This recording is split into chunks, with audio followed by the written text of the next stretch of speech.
Liftoff will start in T-minus 10 seconds. 10, 9, 8, 7, 6, 5, 4, 3, 2, 1. We have ignition.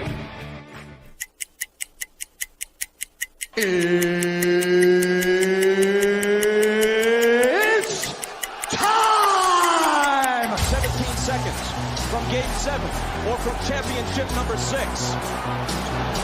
Jordan open. Chicago with the lead. Harper got a piece of it. It comes off. The Chicago Bulls have won their 6th NBA championship. Tying run at second, 2 out. Palmero over the head of Jenks. Uribe charges, throws, out!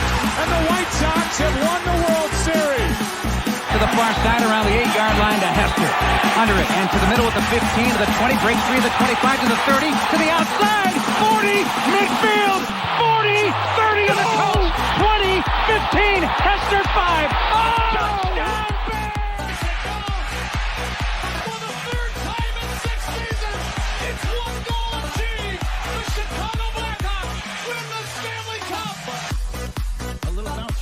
Toward Bryant. He will glove it toward Rizzo. It's in time. And the Chicago Cubs win the World Series.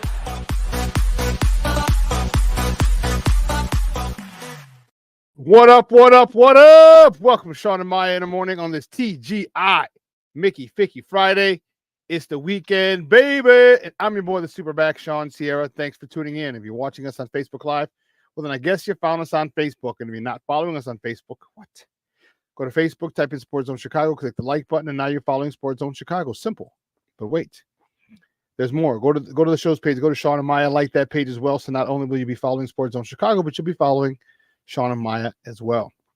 If you're watching us on our YouTube channel, excellent. If you're not subscribed to our YouTube channel, come on, guys. Go to YouTube, type in Sports Zone Chicago, click the subscribe button, but also click the notification button. That's the little bell right next to it. And that'll let you know anytime a show from Sports Zone Chicago is going live. Get it? Got it? Good. Now, if you're watching this on our mobile app, listen,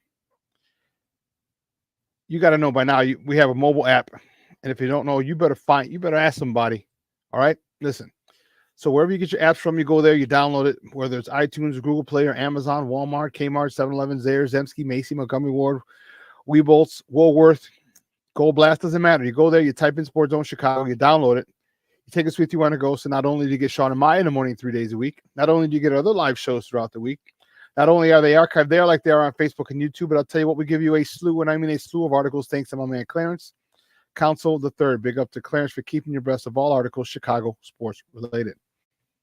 Now, if you're watching this on our Roku channel, I like that kind of party, baby. And if you don't know, you better ask somebody. Sports Zone Chicago, we have our own Roku channel. So if you have a Roku television in the house, do us a favor. Download Sports Zone Chicago's channel to your television. All right. Put it right next to the big boys. Netflix, Hulu, HBO, Max, Disney Plus, Prime, Apple, Paramount Plus, Stars. Oh, snap. That reminds me. Another episode of Power tonight. Yes. I'll watch that when I get back from picking up the Warden. I like it. But I digress. Download Sports Zone Chicago. Put it on the big screen. However, on the big screen, right? Mickey Ficky now. You can also tweet the show. You can tweet us at Sports Zone Shy. That's CHI at Sports Zone Shy. Now, if you want to follow me, just me personally online. You want to know what I did? Let me tell you what I did. I made it nice and easy for you folks. Nice and easy. One handle for Facebook, Twitter, Instagram, Snapchat, and TikTok. All one handle at the Shawn Sierra. All right. If you want to follow my lovely co-host Maya Kai, you can follow her on Facebook and Twitter at the Sports Chica. Want to follow her on Instagram, just follow her at Maya_Kai. It's MAYA_AKAI. We got a good show for you, but I need you to get interactive. So whatever platform you're watching us on, whether it's Facebook, YouTube, or our mobile app, leave a question or comment on that platform. It'll come up here on the thread. We'll put it up on the screen. We'll incorporate it into the show. And that, my peoples, is what makes this the best morning Chicago sports talk show around. And that's you. So bring them all, baby. Questions, comments, smart ass remarks, because ain't nobody scared over here. I like the Rock said, don't sing it, baby. Just bring it. Let's check out the chat. Chat's jumping a little bit this morning. I like it. I like it a lot. My man Armando Emeterio Lara Jr., my man Junior's in the house. What's up, Papa? How are you? Thanks for tuning in. My son Wall's in the house. And Mickey Ficky TGIF. You're damn right, baby. And a sock sweep of the Angels. I was there yesterday, baby. Yes. That's what I'm talking about. Plank is in the house early. Good morning, the Plankster in there. He says, good morning, sports owners. Bear down. Bear the freak down, baby. That's what I'm talking about. Jay Grizz is in his mother Hubbard. Hell yeah, Jay Grizz. Checking in early. I like it. I like it a lot. Bears Country Shorts or Mr. Shorty himself. Happy Friday. Mr. Shorty checked in. He goes, oh, wrong account. This one. This is better. Happy Friday. What's up, Shorty? Mr. Shorty, how you doing, man? Thank you for tuning in. We got a good show for you. Man, I'm excited. We got a great show for you. AJ Schulte from A to Z Sports going to come on, talk a little Bears Rams from a Rams perspective. He covers the Rams for A to Z Sports. And I wanted to kind of get a different, the opposing team's view. All right. So we're going to talk to him today at 10 o'clock. We have a lot to talk. White Sox. You see me wearing my red White Sox hat. I'm fired up about my boys. Yeah. Avoiding infamy. I don't know how long they can avoid it. They have 3 games left.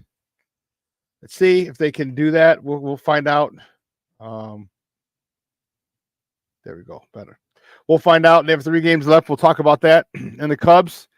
Cubs are at home for the last 3. The Sox are on the road. The Cubs are at home for the last 3 games of the season.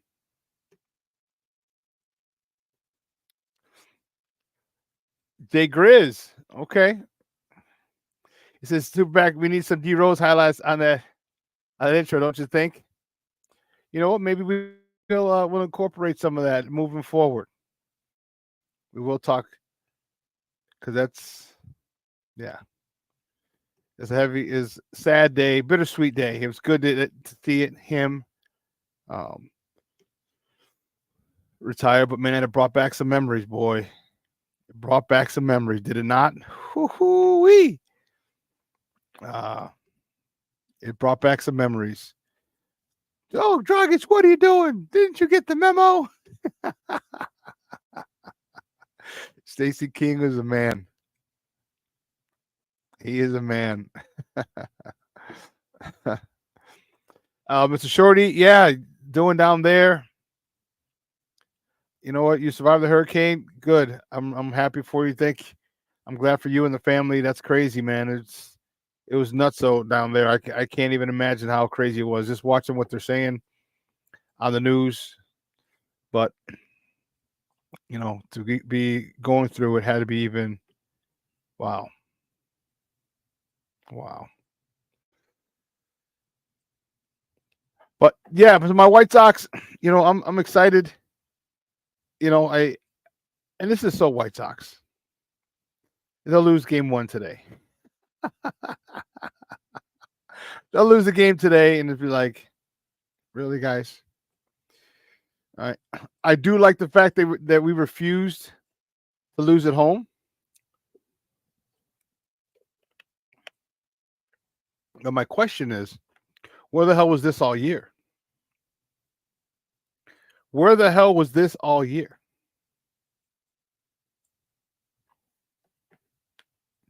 You know, I'm sitting here and I'm watching. I'm sitting at the game. I actually was sitting there watching the game. I was in section 109, right next to all the guys in 108, from the 108. I'm sitting there with my friend Carmen, her boyfriend Rick, my cousin Sal, and some of their people. And I get a text from my guy. Oh shoot! Ouch! Ouch! Ouch! Ouch! Ouch! This hurt. I get a text from my guy, and he was like, "Oh my goodness!" He goes, "They're teeing off on him," and I'm like, "Yes, they are." Yes, they are, Doctor.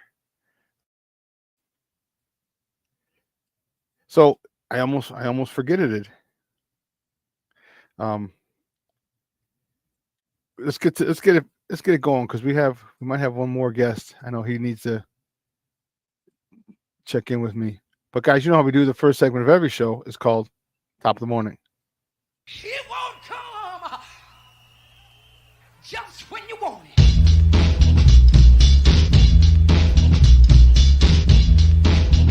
Top of the morning to you. Top of the morning to you. Top of the morning to you. See, the first top of the morning topic, which way do we go? You know where we're going. Stop playing. Stop playing. There we go, baby. The good guys. My good guys. Yes. Excellent, excellent, excellent day. The White Sox avoid infamy again and beat the Los Angeles Angels of Anaheim 7-0. A big crooked number goes up on that board in the fifth inning. White Sox scored all 7 runs in the fifth. Chris Flexen. What a day for the youngster. He got the win, his third of the season. 3-15. That's tough, but it's a quality start. Look at this. 6 1/3, 5 hits of shutout baseball, 1 free pass, 7 punch outs. Andrew Vaughn was 3 for 4 with 2 RBIs, the 68th and 69th of the season. Ouch.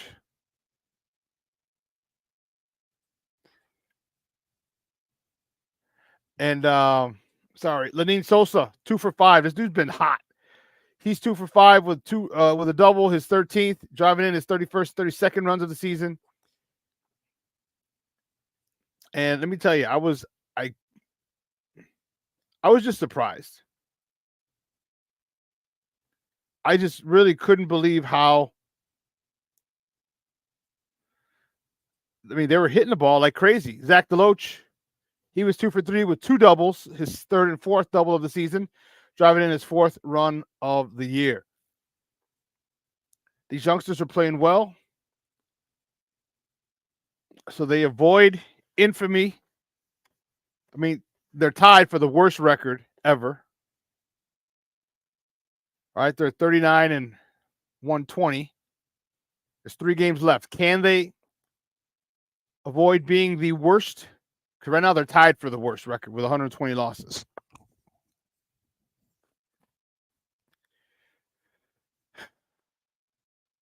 I don't know. We're going to find out. And I almost forgot. How could I forget? My guy coming up at the bottom of the hour as soon as we get done with these top of the morning topics.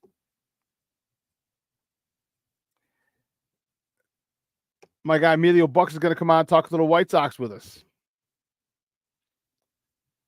So, speaking of White Sox, the next top of the morning topic is the White Sox travel to Motown to close out the season against the Tigers.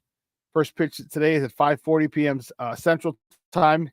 Catch that game on NBC Sports Chicago or listen to it on ESPN 1000. It's 1000 a.m. Probables for tonight, Garrett Crochet is on the bump for the good guys. He's 6-12 with a 3.68 ERA going up against Brendan Hanafy, who's 1-1 and a 1.98 ERA. People were wondering, they were saying, why not put Garrett Crochet at home? And the brass, I don't know if it was Chris Getz or Grady Sizemore or both or a combination of both, whatever. They figured, they said Detroit was a better team, so they wanted to save him for a better team. If he comes out and gets smoked, I'll be mad as a mother Hubbard. Mad as a mother Hubbard. But I digress. Next top of the morning topic, the Cubs. The Cubs are back home. They host the Reds to close out the season. First pitch today is at 1:20 p.m. So right after the show. You can catch that on the Marquee Network or listen to it on their flagship, 670 a.m. The Score. Probables to be determined by the Reds. They don't know who the hell they're throwing out. Why even bother? Whoever it is, we're going up against Jameson Tyone, who's 11-8 with a 3.41 Let's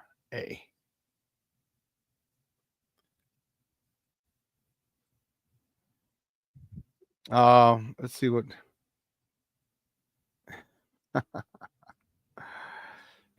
This, and we're gonna have Jason's gonna come on next week and talk about this, but this was crazy. The next top of the morning topic: the Chicago Sky have fired their head coach Teresa Witherspoon after one season. One season. One. How crazy is that? There was, when Jason texted me last night, he was just saying there's a lot going on in the behind the scenes. And yeah, she led them to a 13-27 records and failed to make the playoffs.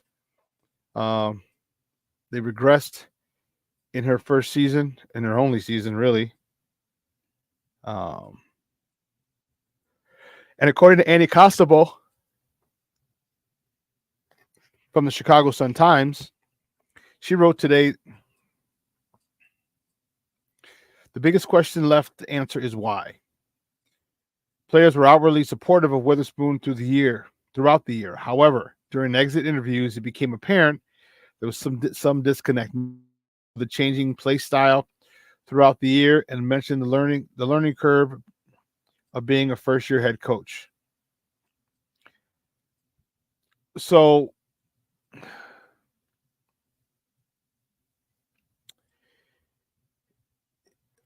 I don't know if she was too hard on them. I don't want to say that. I know there was some question. I know when Jason talked, we were talking yesterday or communicating yesterday. Jason was saying about you took Dana Evans out, a guard you won a championship with, and relegated her to the bench for all intents and purposes. Apparently, that didn't go over well in the locker room. One person who took it hard was Angel Reese. Angel Reese was quoted by saying, "I can't imagine playing for the Sky without Spoon. She's the one reason I wanted to come here." So, well, now you get a new coach. You're gonna have to play for a new coach, and that's going to be wow. So a little crazy, a lot crazy, I should say.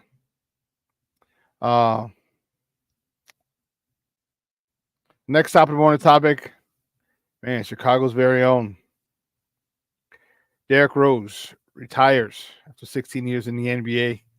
He's a 08-09 Rookie of the Year, the 2010-2011 League MVP, the youngest MVP in NBA history. And let me tell you,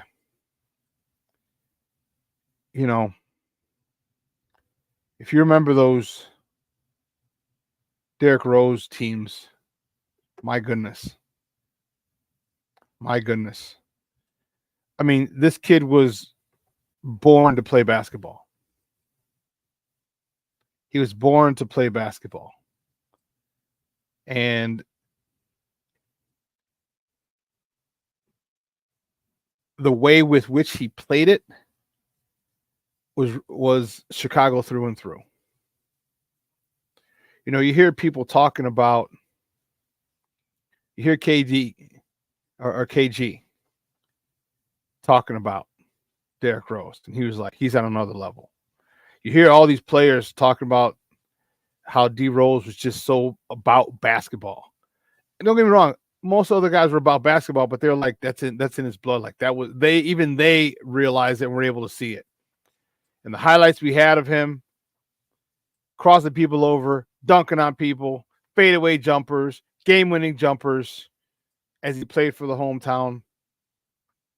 Man, that was something else. That was something else. And even Isaiah Thomas, I forgot what it might have been the Up in Smoke podcast. I don't remember. But he's from Chicago. He said the one that the Chicago loves the most, that we all love the most from Chicago, was Derrick Rose. And I couldn't agree with him more. I'm not a big fan of Isaiah, but man, he was on point with that one. And Eastern Conference Finals we got to, if you recall. Yeah. Those Bulls teams with Derrick Rose and remember Ben Gordon was there, Rose's rookie year, Joakim Noah, Luol Deng, those guys, Captain Kirk. They provided us with so many memories, and it's just hard. Injuries took the best years of his career, because who knows where. So now he goes into that category. Who would have had the best career? Him, Grant Hill, Penny Hardaway. There was one more. I saw a whole bunch of things. But you think about what Derrick Rose would have been like had he not been riddled by injuries. I mean, this dude was just unreal. This dude was unreal. Chicago's very own. If you're fortunate enough to see him in high school, you saw it then. The 1 year, I still blame him in Memphis. They would have won a national title, but he missed some free throws at the end of the game. That would have won it for him. I was a little annoyed with that, but nonetheless. But still, Rookie of the Year, the youngest MVP. Man. The moments he gave us will be etched, burned in our brain forever, in our memories forever. And all I can say is thank you. Because we didn't know. Remember, we went to the depths of basketball hell. After Michael retired, it was Ron Mercer, all these other busters who came.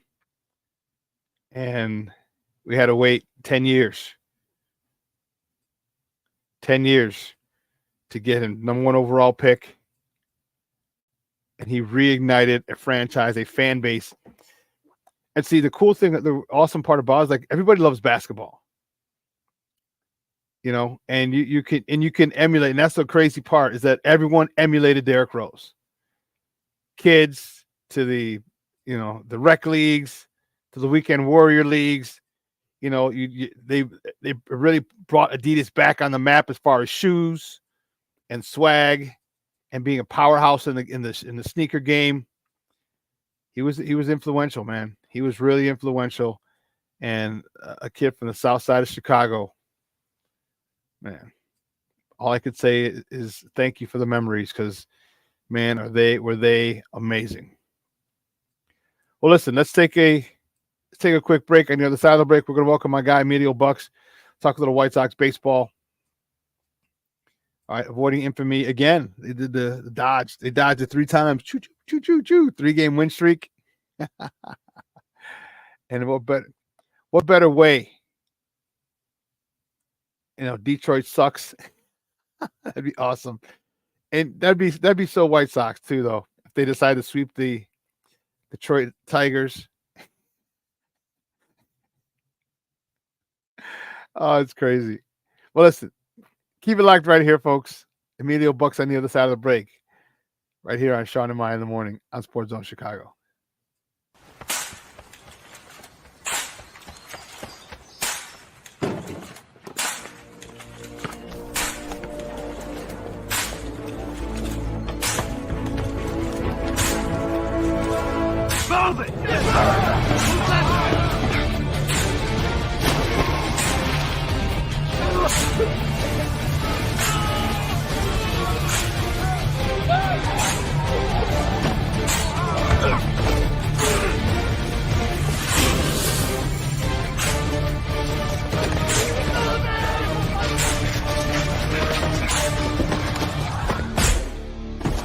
Many will hear the calling.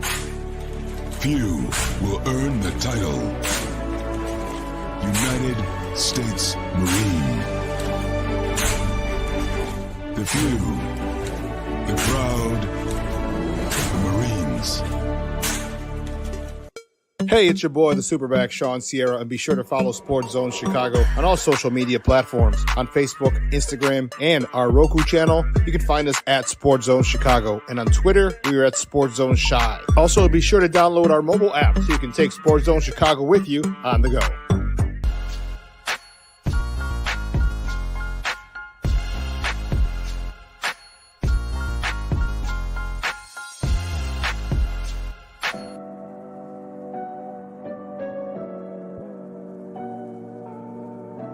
How do you take care of your mind health? For my mental health, I meditate in the mornings. I have my dogs. They're the best. I just find ways that help me just relax. Finding things that make me happy, like being close to my family. I meditate a lot and read books. I have hobbies outside of the game. I'm able to switch off. I'm able to turn my brain off from the game of basketball. Your mind health matters. Your mind health matters.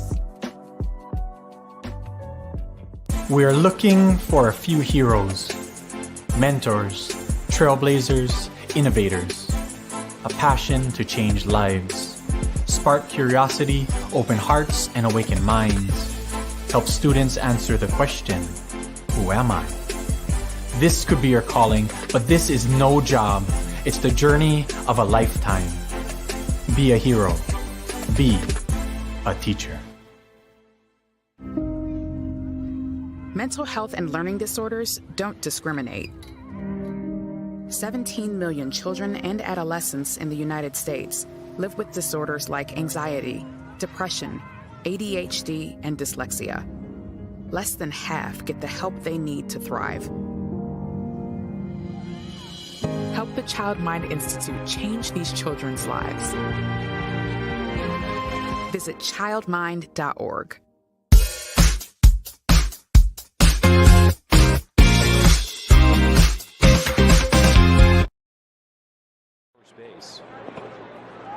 In the dirt, Chucky Robinson is throwing second. Got him! And the bases are loaded for Andrew Vaughn. This one hit hard to left field. Fletcher Hill will score. They're going to wave in Vargas. Here comes a throw to the plate. It just dies in the grass. And the Sox take a 2-0 lead. This is 0 for 2. Drives this one to right field. Robert Jr., he will score easily as Campero just getting to it now. They're going to wave in Vaughn. They missed the cutoff, and the White Sox score another. And Sosa ends up at third. It's 4-0. He went down to a belly flop, and ball got past him, and then the secondary cutoff man as well. Welcome back to Shawn and Maya in the morning on Sports Zone Chicago. Those clips courtesy of NBC Sports Chicago. Well, not much more from them. They're going to... We'll talk about them on Monday, but their last day is Monday, the 30th of September. It's a day you'll always remember. Yes, I will. My first guest, decided to talk to him.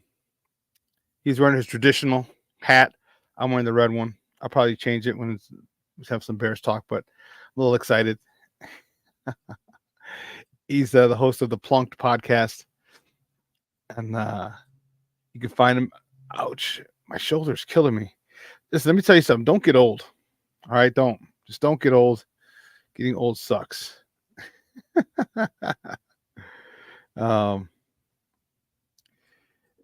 It sucks. But you can find him on Twitter at ebuck76. Guys, it's welcome back to Shawn and Maya.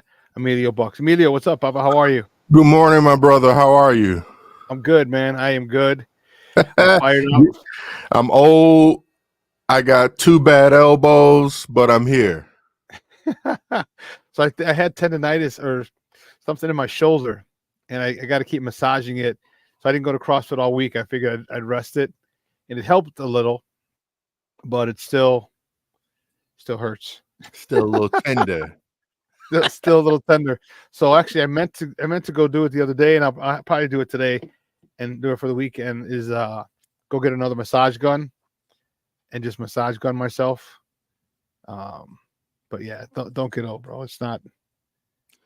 Well, fun. Man, it's better than the alternative. I guess true. It's better than pushing up daisies, huh? Yeah, better than dying young. I say, getting old. Good Lord willing. Yeah.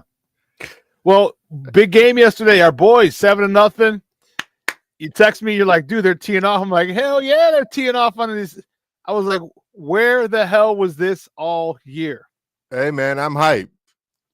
Game number 158, was it? Yeah, man. I don't know where this was all year, even the competitiveness that they've shown in the last month. I mean, I know the standings aren't, or the record is what it is, of course, but they definitely played some more competitive ball in the last month. And I don't know if that's the Grady Sizemore effect or teams they've caught some teams sleeping or what it is, but hey, man, it was a great game yesterday. It was a good day for the good guys, It was. And the one thing I will say this, as much as I despise that organization, all right, because of what they've done to us, they got some nice young arms in that rotation. Yes, they do. Jonathan Cannon, Chris Flexen. All right, these guys, I'm really, really impressed with some of these youngsters that they have in this rotation. And I think another year or two, I say in 2026 is when maybe you go get like a stud, top of the line, a number one pitcher to kind of get, unless one of these youngsters develops into one of those. Unless we manage to sign Crochet to an extension, but then we're still gonna need, that dude, a big that arm. dude, yeah, that dude who's our dead-eyed number one, no ifs, ands, or buts. Yeah. But I was really, really impressed with these guys, these pitchers. I was really, really impressed. I mean, how many times, like I said, like a Cannon would come out with a quality start, 6 innings, 1 run, and we lose, 3-0 or 3. You know what I mean? It's like, come on, man, it's frustrating. It's got to be frustrating for them because like frustrating. It's kind of like a dual-edged sword, I would think. Those frustrating. But on the flip side, it's got to be as a individual, as a player, like, well, I'm doing good. Like as you start having a couple quality starts, 6 innings and less than 3 runs on a consistent basis, and you're a youngster, you're 22, 24, 26, you know what I mean? And you're doing this at the major league level. Well, yeah, let you know that you can play this game and you could pitch in the big leagues and you have a spot here in the big leagues. Whether it's with the Sox or with some other club, like you can play. And that's moving forward. That was the one thing that we would always have problems with is developing our pitchers. But we've drafted. I mean, these are all Rick. Most of these are Rick Hahn's guys, drafted or traded for, and we're developing. And now they're here, and I'm liking what I'm seeing. So the only issue is the position players. Talk to me about these jokers. How do you think Luis Robert feels right now? I would like to pick his brain because I don't know what's on his mind. Is he going to come to play next year, or is he just going to continue kind of mailing it in at the plate? I'm not sure what's going on with him, what kind of motivation he needs to kind of get his swagger back. You know what I mean?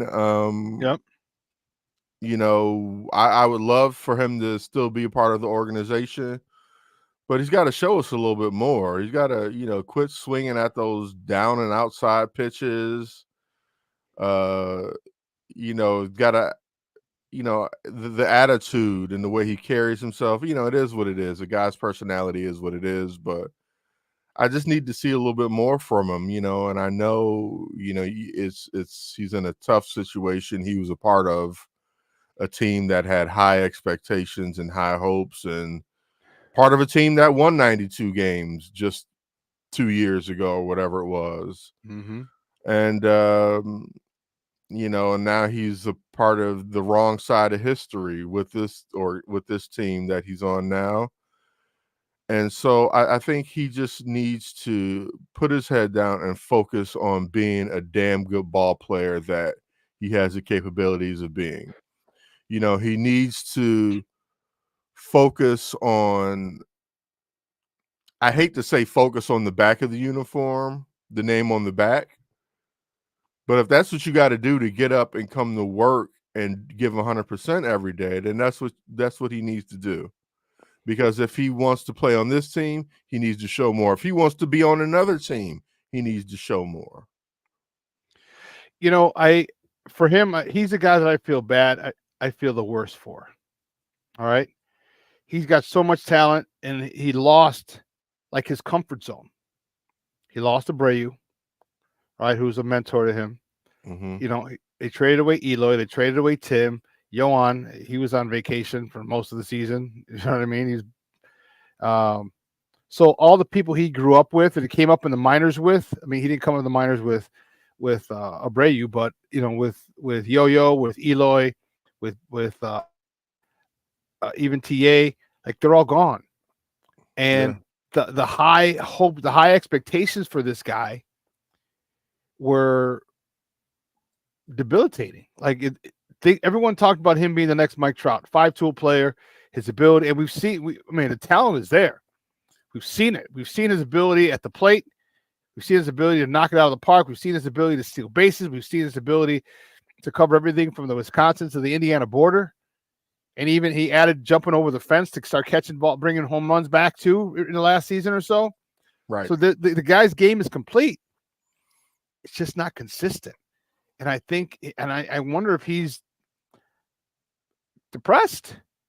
That's what I truly wonder. Like, is he really depressed? Like, man, all my peoples are gone.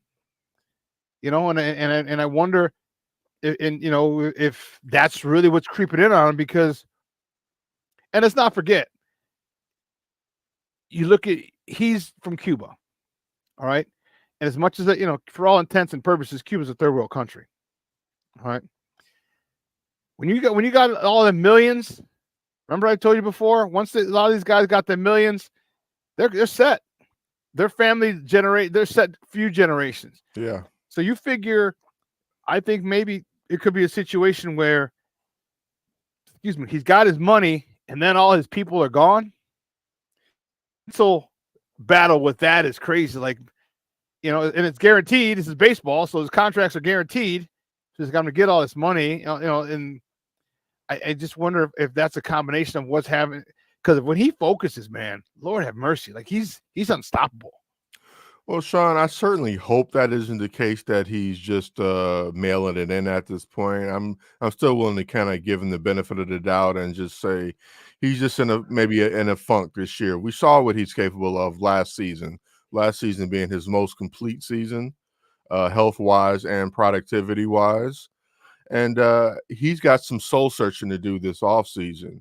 You know, who he wants to be as a player, what he wants to be to this team or any other team. If he wants out, great. Well, he's got to show what he's worth to get out. Yeah. You know what I mean? And he's got to figure that out during the offseason, and he's got a lot of things to do, some stuff to work on. He's still got some things to work on with his swing. There's still work to be done physically, and there's a lot of work to be done mentally to get his focus back. Yeah, I think mentally it might be more work needed in that aspect, because again, where is he? And we always talk about this new generation of players. Where is he mentally? Because that's tough. I mean, even if you're an older person, the last generation, it's like when all your people are gone, man, it's tough. I mean, look at all the baseball players, basketball players, football players, who were studs, and all of a sudden, their team is gone around them. The people that they thrived with, they ate with, are gone. They're like shells of themselves. And, it's a case where they're not just gone to other teams. They're gone, like, out of baseball. Yeah. Jose Abreu, out of baseball. Tim Anderson, out of baseball. Yohan Moncada, soon to be out of baseball. It's Eloy, just recently demoted to AAA and for Baltimore. It's still just like a bewilderment, how they've fallen so far and how each individual player from that team is just struggled with things since they've left this team. It's really unfortunate, but Luis, he's an adult. You know what I mean? I know he's young, but he's still an adult. He's got to be a big boy, and he's got to move on. Like, yeah, his boys are all gone, but he isn't. He's still here. He's still got a lot of baseball left in him, unlike his boys who don't. they look like they're finished, man. I mean, seriously. Yeah. They look finished. And but he's not. And he needs to realize that, and he needs to move on. If that's his problem, missing his boys, he's gonna have to move on. You know what I mean? And make some new friends and be the leader now. He is the OG of the team at this point. And so he needs to step up and be that to these younger players who are still trying to learn how to play this game. He's still young, but you can still teach and be young. And he's got to lace him up, put on his big boy boots and play this game like he's getting paid to play. I know depression is real, and if that's the case, then go get some help. Yeah. Yeah, Yo-Yo's, this is probably Yo-Yo's last year. He's 29. The club has an option for next year, which I highly, highly, highly doubt they're going to pick up. He's getting paid 24.8 this year. Next year he'd be making 25 million flat. So I highly doubt the club is gonna. I just, Chris Getz, you know it. You've seen, his how it is. So for all intents and purposes, this is the last year with, these are the last 3 games for the White Sox, and it sucked because he was my guy. I was really looking forward to him, living up to his potential. It is disappointing. Yeah, him and Lewis, I thought, were the 2 guys because they were 5 tools. I mean, you look at Yo-Yo. I mean, Yo-Yo, remember a couple of years ago, or 4 years ago, he finished third in batting. Third in batting. Stud. He wasn't trying to hit those home runs all the time. He was going, gap to gap, and he was running the bases. And remember, I said, that's fine. Do that. Like, don't worry about hitting home runs. You're going to walk into a couple home runs because you're a stud anyway. But you go gap to gap, and you put that ball in play, and you get that. He's a much better player. He's on the field. He's on base. He can steal bases, and you can cause a lot more havoc that way. And I liked it, and he just never went back to it. So, yeah, this squad is unfortunate. So let's get to an even more depressing thing. What about the manager? What do we do? Who's the leader of this team? You got, Grady Sizemore, who was the interim. And now all of a sudden Grady's going to be considered for it. I'm like, come on, dude. Well, you got to think he's going to be considered only by default because I don't think guys aren't probably exactly lining up for this position. Not anybody who has had success as a manager is lining up to be the White Sox manager at this point. I mean, if you have a choice between the White Sox and, let's say, Cincinnati, well, you pick Cincinnati over the White Sox at this point, who've recently fired their manager. The guys like Grady stated that he wasn't interested in managing right now, was kind of talked into the situation. And, of course, by default, he's going to be considered because he's sitting in the seat right now. Chris Guest recently came out and said he's going to cast the wide net, but we've heard that before. Mm-hmm. They were supposed to be casting a wide net when they hired Pedro. When the net went just 5 hours south of here to Kansas City, and they wound up with Pedro. So, you can't really believe anything that they say when it comes to the managerial search. But more importantly, where's that net being cast? Is it being cast against? It can be cast far and wide, but it can be far and wide against in a pool of never been managers before. Yeah, and don't go looking in the Marlins organization for manager. Don't go hiring somebody from a losing organization to try to help your team win. That just doesn't make any sense. By far and wide, Kansas City is a losing organization. Why would you have thought that? Oh, he can help us win. And he was passed over 3 times in for the managerial job in KC. Exactly. KC didn't want him. you're a good groomsman, just never the groom. You know what I mean? Yeah, Like, don't go to Detroit looking for a manager unless AJ Hinch wants out. But don't go to there's places that you want to look. Cast the net out on the West Coast. Somebody who's come from the Dodgers organization, even the Giants organization, the Padres organization, somebody who knows how to win. Even Boston's having a down year, but somebody from that organization, the Yankees, look for winners, look for guys who have experience and who come from an organization that is a winning organization, that's a tough organization that knows how to win. And there's a handful of teams that you just don't cast the net over. And I don't know. Don't go hiring somebody from the Cubs organization, for example. Like, just doesn't make sense the way they've gone about things. But, and there's a really interesting article Buster Only just put out with ESPN discussing the White Sox season. Every White Sox fan should check that out. It just really surmises the whole season and everything that's happened, and maybe just some glimpses on where they're headed in the future. I'm definitely gonna have to read that then. Did you read that that skating article in the Athletic the other day? I did not. Now that is a must read. Yeah. I can't remember the young lady's name, and then Rosenthal was also co-author of it. Okay. Man, it talked to 40 current and former players and members of the organization, and yeah.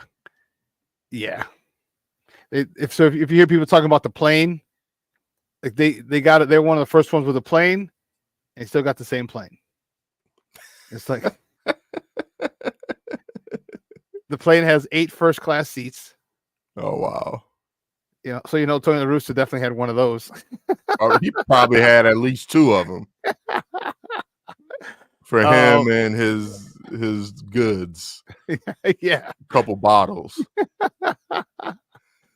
he click them in. Right. You stay safe. You stay safe. Right.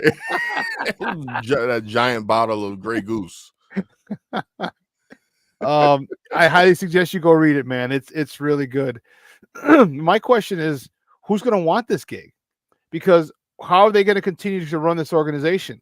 Is it going to be from the front office? Who of any substance is going to want to come? And because the question is going to be asked, like, do I get to make my lineup or do you? Who are the final decisions? Do I get to make the final decision on my team, or does it come from above? Because we know the answer to that, unfortunately. Unfortunately, yeah. And that's what's going to knock a lot of people out. Why do you think they didn't go get Bruce Bochy a couple of years ago when they hired Griffo? Why do you think they didn't go get him? Well, because Bruce is like, I got 3 World Series rings under my belt. I'm doing shit my way. Absolutely. Like, what the hell do any of you know that about how to win? I've only won 3. You know what I mean? So it's that's the caveat. Like, people, is the order the I can't think of the term. I guess the pecking order, is it going to stay the same, and everything from up top is the final word. And if you get anyone who comes in, this is why it's so easy for them to go get first time managers. Like, okay, fine, they just want to get because they can control them. They just want to get their name in the managerial ring. All right, and we know how it is. The old boys club. You get another. You have a chance to become a manager once you've been a manager.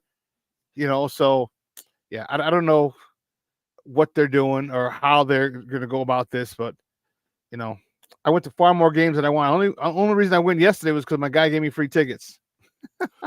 First time in a number of years I did not attend a game this year. Wow. First time in like 4 years. Well, since the COVID year. Man. Yeah. I just I just couldn't bring myself to do it. This team, I mean, disappointment. If you look it up in a dictionary, you look up and you see a picture of this team. You know, Yep. I swear. And you know what? Like they say, shit rolls downhill, brother. And so when you got shit at the top of the hill, that's what you're gonna have at the bottom. You know what I Yep. mean? And so when you got a owner like we have, I don't have high hopes for this team. Not with this owner. Yeah, I don't either. And to get someone to come in and lead this team, sit on the bench, be the skipper, it's going to be real difficult. So yeah, I don't know. Hey, Emilio, great stuff, buddy. I appreciate it. Do me a favor, let everybody know where they can find you and your work online. You can find me on Twitter at ebuck76.com. We just completed our season finale of Plunk last night, but fret not, fans. November 7th, every Thursday starting November 7th, we'll be back with Bull Spit, where we will discuss all things Chicago Bulls and all of their mediocrity to come. Speaking of Chicago Clubhouse Network, baby. Speaking of, how about my man D Rose, huh? Hey, man, congratulations to D Rose. You know, after everything he's been through, it's amazing to look up and he made it 15, 16 years. You know what I mean? Yeah.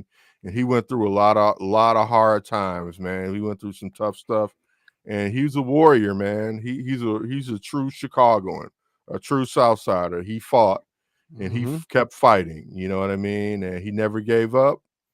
Hats off to D Rose. Congratulations on a career well done. Youngest MVP ever.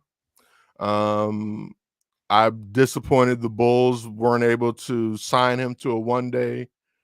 Yeah, so he can retireable. That would have been dope. You know, I heard that they just don't have they don't have a roster spot to sign him to. But I look forward to some sort of celebration here in Chicago during the upcoming season. They ought to roll out the red carpet for the brother. Dude, when they do that, holy sheesh, tickets for that game will be through I the know, man. roof. Now that is a game I would like to be at, even if I'm in 300 level seats. Hey, great stuff, buddy. We'll be in touch soon, man. Thanks a lot. I appreciate take care. it. All righty. Peace. Guys, that's Emilio Bucks from the Plunked Podcast, Chicago Clubhouse Network, talking White Sox with me. We're going to take a quick break, and on the other side of the break, we're going to switch gears and talk a little Bears with AJ Schulte, to get an opposing perspective as we welcome the Rams to the lakefront on Sunday. So don't go anywhere, folks. Keep it locked right here. Shawn and Maya in the morning on Sports Zone Chicago.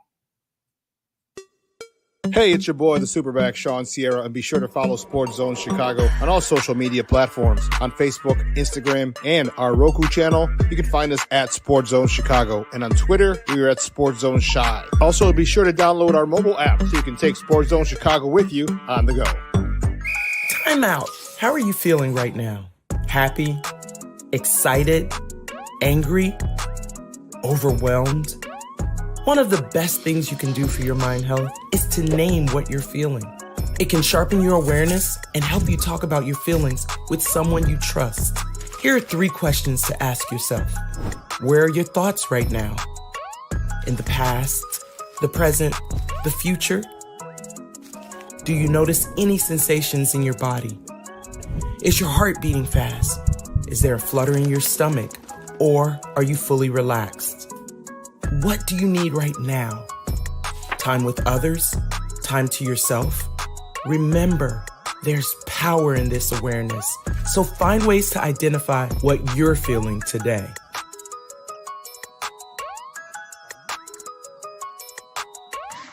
Hi, guys.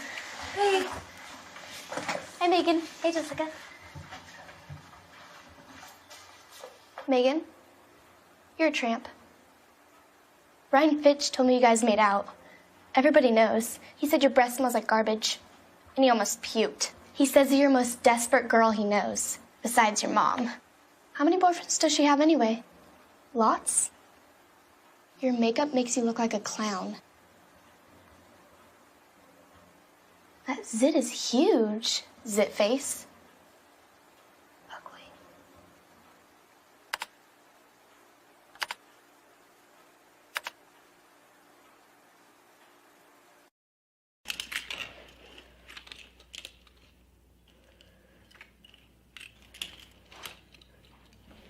Hey, bud, what you doing? I'm playing with cars. Cars? Can you show me what a car does? Whoa, whoa, whoa, whoa, whoa. Hold on a second. First of all, this is a school zone. So you need to put down your cell phone, stop texting, and let's get to driving. Now you're coming up to a stop sign, right? You need to slow down and stop before you hit that Y line. I want you to look left, right, left. You don't want to get hit by a car going on your left and to your right to make sure you don't get sideswiped by a guy coming from your right. You're coming, and you see a crosswalk. You better slow your horses down because the #1 rule of driving is always yield to pedestrians. Now stop, pull over, and you are done driving. Gosh, what do they teach you kids in school nowadays?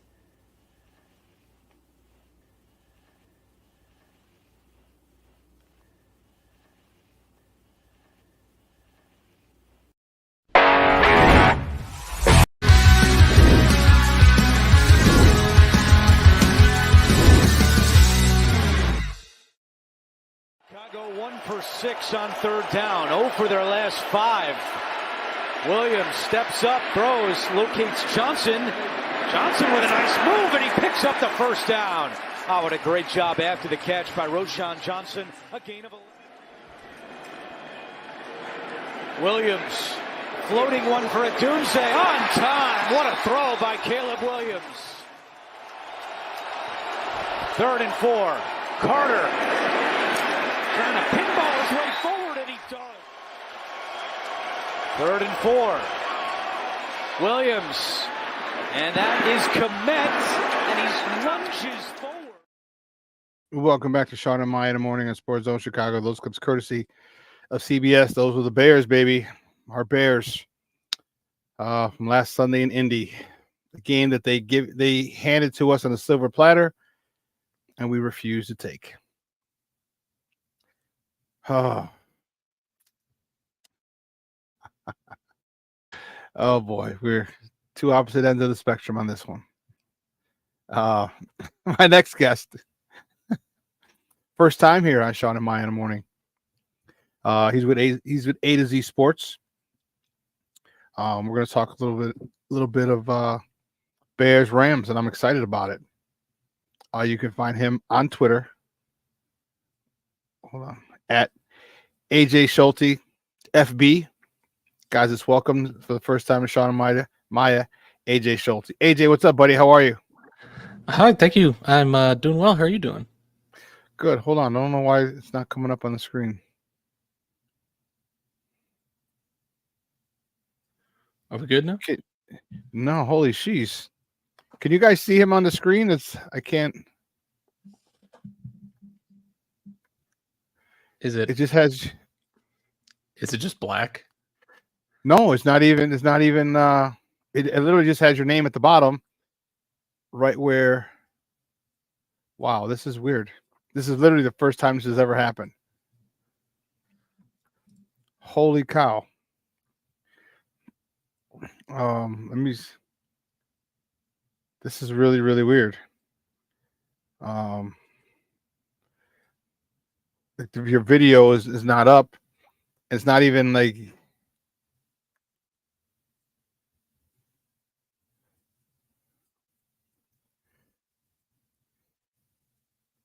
Hey guys in the chat, do me a favor. Can you see him on the screen? I don't know what just happened. It just came up. Literally just came up. I can see and hear you. Okay. Do you see you on there on the screen now? You're good now. I see it on my end. I see it on my end. I see it now too. Okay. Okay. Mr. Shorty, yeah, I'm in the double window pane. Yeah, I got it. Yeah. And he wasn't coming up then. We can see him now. Okay, great. Great. Well, again, thank you for coming on. I appreciate it. Big game Sunday for our Bears, for my Bears. And you know, we can't go down. We can't start the season 1-3. This is not where the Bears are. We got the Rams. The Rams are coming to the lakefront, and the Rams had a huge win last week over the San Francisco 49ers. Talk to me about what kind of confidence the Rams are coming into Soldier Field with. Yeah, it's definitely kind of a huge relief off their shoulders because you know they were minutes away from starting the season 0-3, right? After Right. just some desperate, huge loss early on to Detroit, and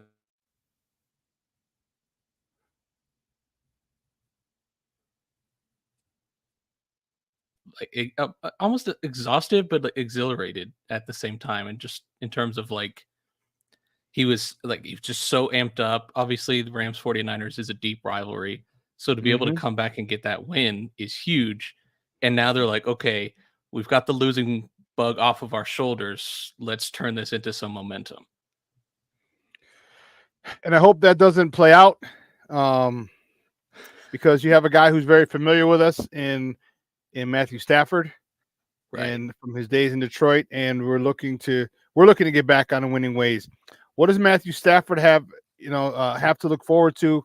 Um, his wide receivers out, they're coming in banged up a little bit, but again, he knows his Bears team might not know this Bears defense, because this Bears defense is a lot different than the ones he's faced. But what do you think Matt Stafford is thinking about coming into Sunday facing our Bears defense? Yeah, this Bears defense, I think, is definitely one of the best in the NFL by far. You look at any metric you want to look at, and they're stout, right? They've got really good pass rushers. Montez Sweat, Gervon Dexter has been tremendous as well from the inside, and their secondary. This is part of the mismatch against the Rams. Is the Rams are having to throw out Tyler Johnson and Tutu Atwell at wide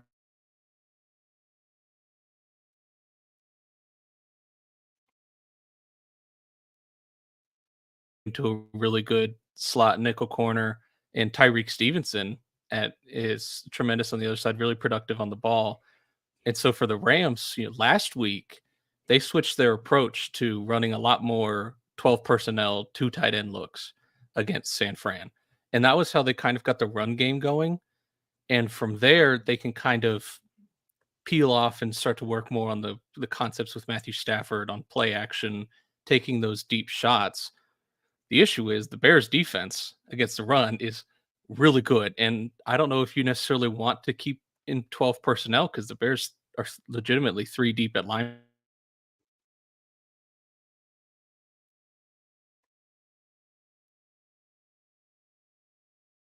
to be able to make these tight window throws that we know Matthew Stafford can do. But this is a much more talented Bears defense that I would say the Rams have played this season.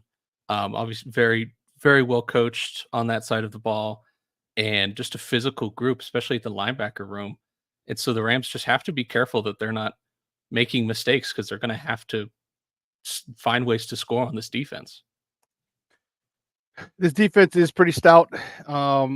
This is the strength of this team, and they realize they have to carry this team for a while until our offense gets on track. Talk to you about the most. Or what are you guys going to do to stop Sweat? All right, this guy is a legit pass rusher. He commands a double team, which is giving a lot of other people one-on-one battles, which they're doing well at. You mentioned Gervon Dexter, but also Billing needs a double team as well. How are you going to handle this front four of Chicago? Very very poorly. The Rams offensive line has kind of struggled this season a lot in pass protection. A lot of guys are still coming back, but the interior is still largely susceptible, which is where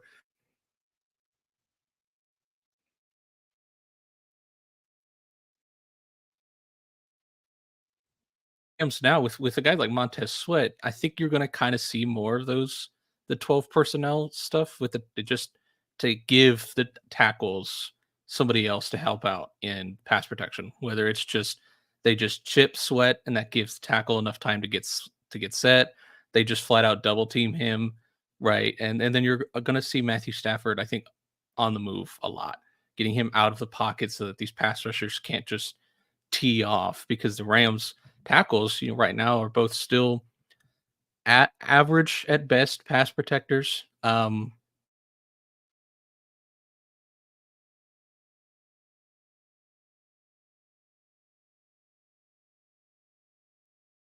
Can just tee off.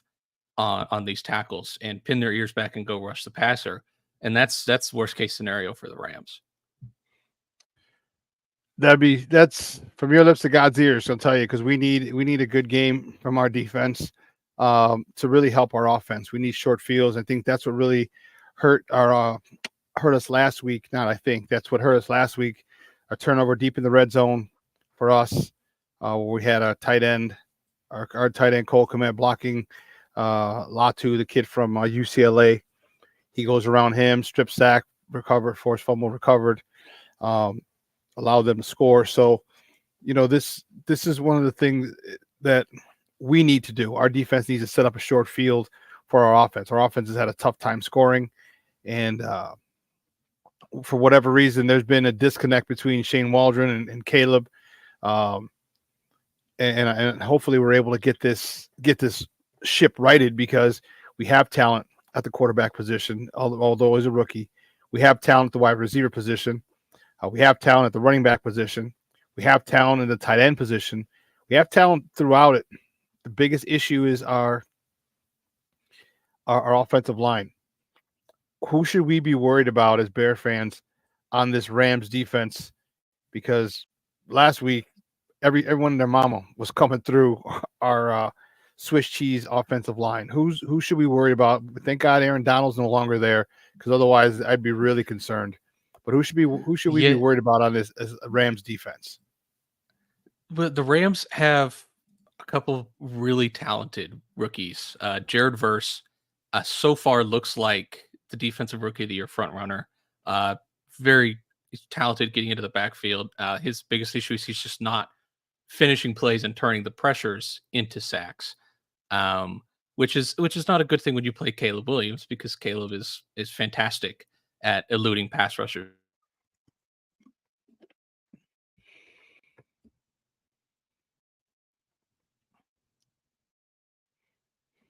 This defensive line can kind of pin their ears back in pass rush.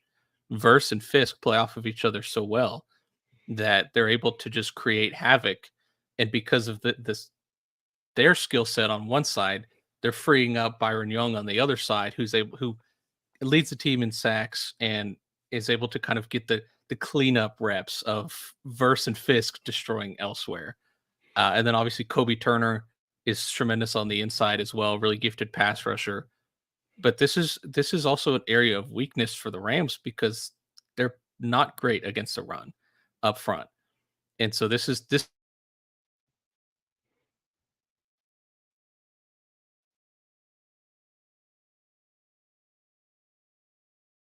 they're almost dead last in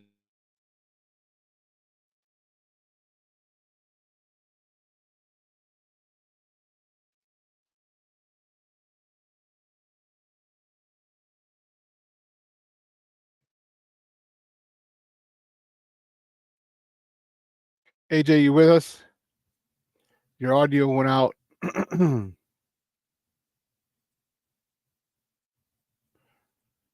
Your audio went out. Your video's frozen.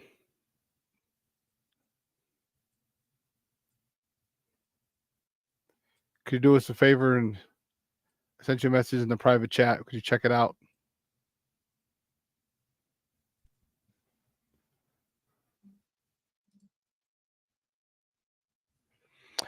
He's gonna re-enter the studio, because his internet was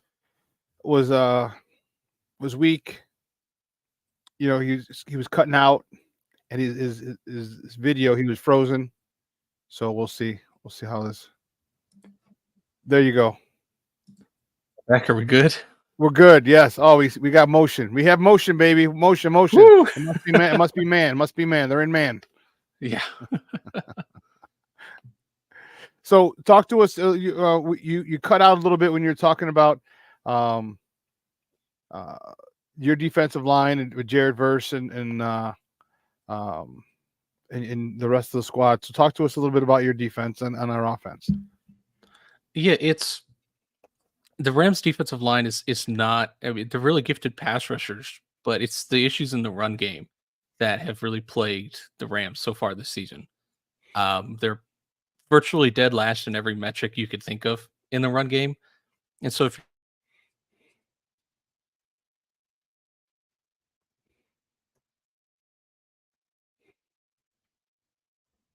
Deshaun Johnson, it sounds like he might start getting the lion's share of the carries this week, or it's Khalil Herbert or somebody else.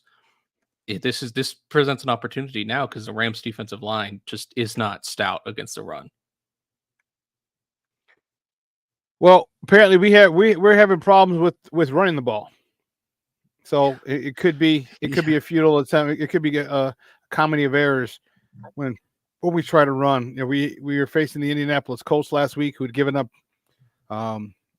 270 yards a game, and we get 65. All right, there was we couldn't do anything, so it might be a little bit of an issue for us running the ball against you guys, because all you got to do is put 5 in the, just come with 5, cover each offensive lineman, and you guys will have some success. Where do you think when Caleb drops back to pass, and believe me, he's going to drop back to pass, hopefully not 52 times again this week like he did last week, but he's going to, how are your cornerbacks? How's your pass rush in your secondary? Because Keenan Allen has been in practice, so I assume he's going to play this week. You still got DJ Moore. Rome Odunze had a nice game last week. And then we have some good tight ends in Cole Kmet and Jalen Everett. And also we have good running backs out of the backfield. Talk to me about when we drop back and pass the ball, where advantages or disadvantages do you guys have? The Rams defensive back room is particularly young, and they're not totally effective, right? They've been dealing with injuries. Darius Williams has not, he's been hurt. John Johnson has obviously been hurt. And so like they're still trying to find kind of solutions in the back end. Cameron Kinchins is their 3rd round rookie who's had to play, and he's had quite a few busted coverages. And so I think there's really no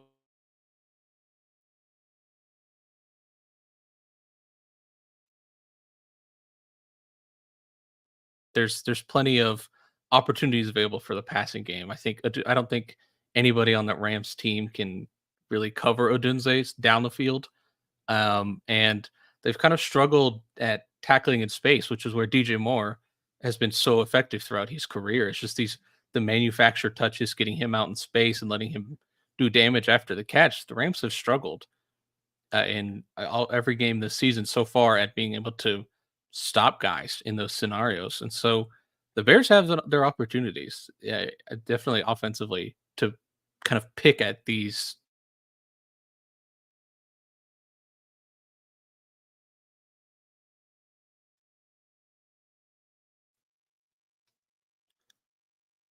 So when you say that, I'm concerned with this. I'm concerned with Sean McVay outcoaching Matt Eberflus. Sean McVay, the offensive-minded, the play caller for the LA Rams. Matt Eberflus, the head coach, defensive play caller for the Bears.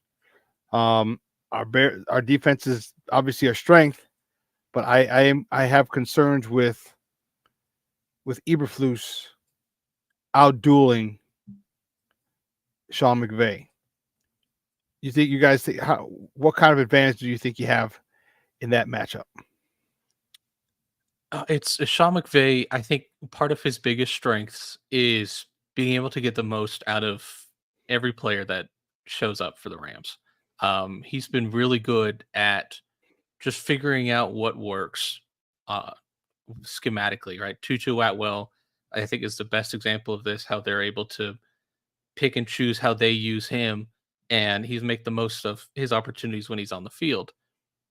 And also with that, you get the ability to kind of create mismatches. And that's another area that Sean McVay has really excelled.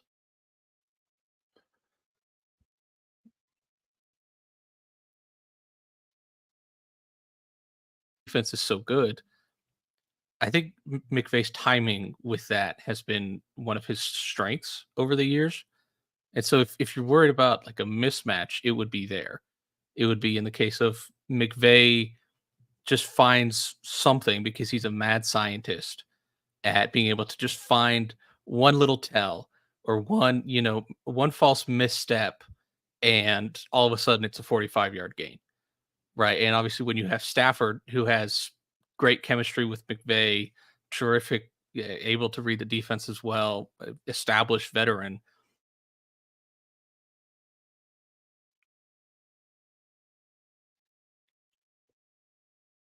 Eights, third and longs. It doesn't, like, there's not going to be those same opportunities to create mismatches throughout.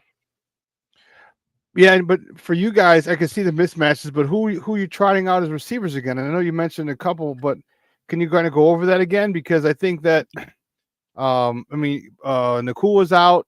I mean, who are you guys missing in that wide receiver room? And that has a lot to do with it too. Is who you're running out there. Sometimes it's not about the X's and O's; it's about the Jimmy and the Joes. And you can't, to replace the receivers that you have. You might have a good scheme, but with your starters, they get open. With your backups, they might not.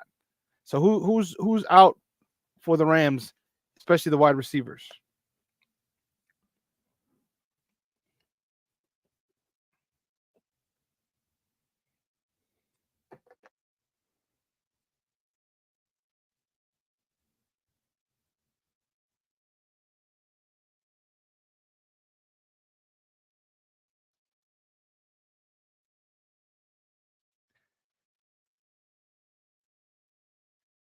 AJ, are you with me, boss?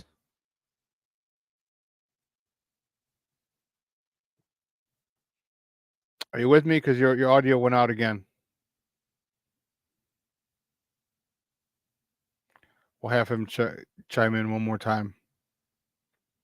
I don't know why his audio keeps going out. Derek, you're a fool, Derek. Derek's like, get an Ethernet cord, my guy.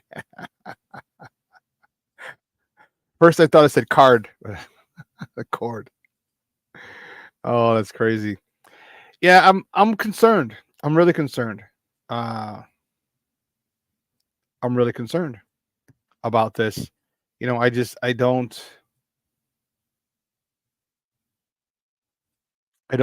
know what team's going to come out. I don't know if he's got the ability to, and I'm talking Matt Eberflus, if he's got the ability to rally the troops.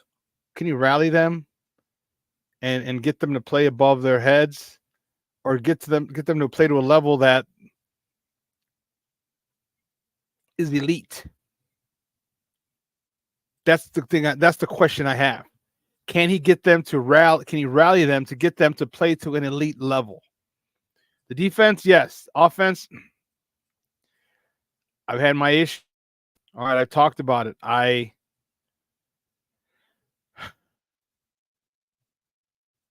Shane Waldron is not my favorite guy on the face of the earth right about now.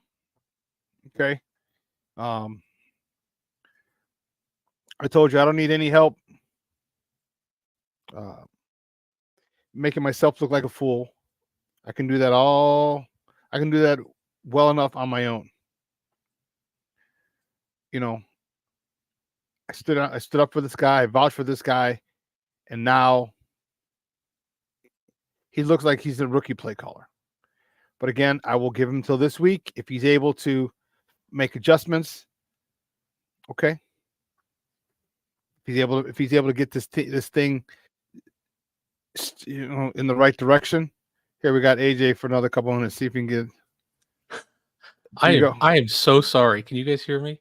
Yeah, we can hear you, and we got motion too again. Good. I don't know what's going on. It just kind of like died for a minute.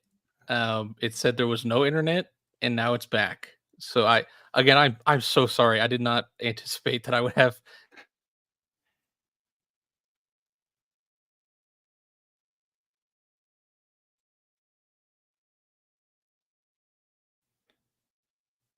Well, your internet, your audio goes out every once in a while. It goes out for about 10 seconds. Uh-oh. That's yeah. So good. Yeah. So here's what we'll do. Yeah.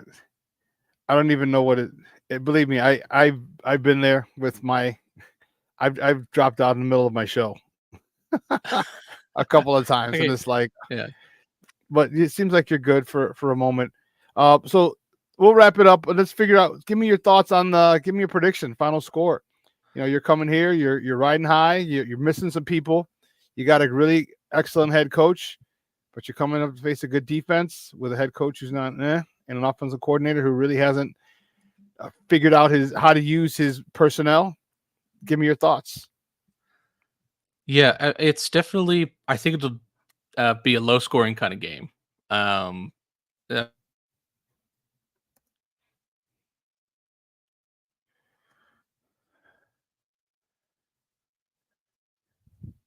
how Thursday night was, where it's just like 20-15. I don't obviously think it'll go the same way, but I think it'll be kind of a similar outing. Both teams make some plays, but it's not going to be like a super high scoring affair.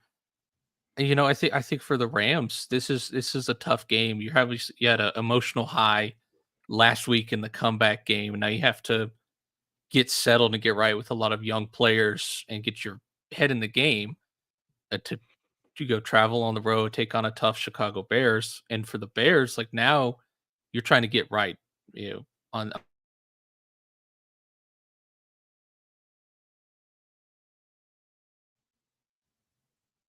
issue for the Rams to come into this game and get settled in. I do kind of feel like the Rams at the end of the day will win just because I think Stafford and McVay can kind of carry this team throughout. But it would not necessarily surprise me if the Bears come in and this is the perfect get right game for them as well because of the Rams' defensive struggles.